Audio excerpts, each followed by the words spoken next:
So,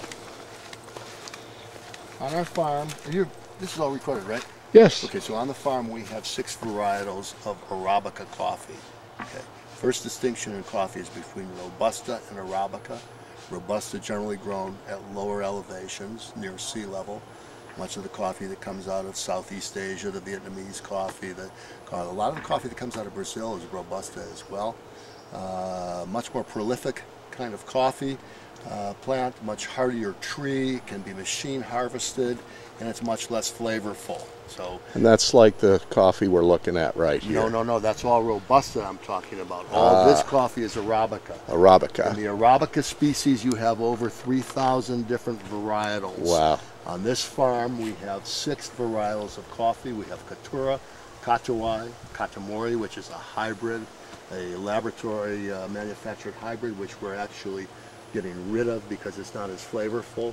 We have Criollo, we have Geisha, we have Pacamara. And as we've talked about before, Tom, what goes into great coffee growing is a confluence of the soil, the microclimate, and the altitude that you're growing at. What we found is that the 5 of the 6 varietals that we have on our farm now do really well. In this area of El Salto, we're at 1,450 meters. We're at the base of Volcan Baru. If you turn around, Tom, you'll see a little bit of what we're doing here. The best life of coffee trees on a commercial farm is about 25 years. So our original trees are 25 years old.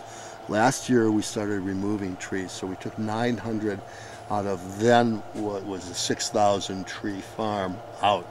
I left this up. This is a 25-year-old tree, and this is a 25-year-old tree, and this is an example of why we started taking coffee trees out. Right. You're not getting... They get spindly and don't produce. Well, you're not producing. We're looking for 1 pound to 1.5 pounds of coffee per tree, which would be 6 to 9 pounds of coffee cherries per tree.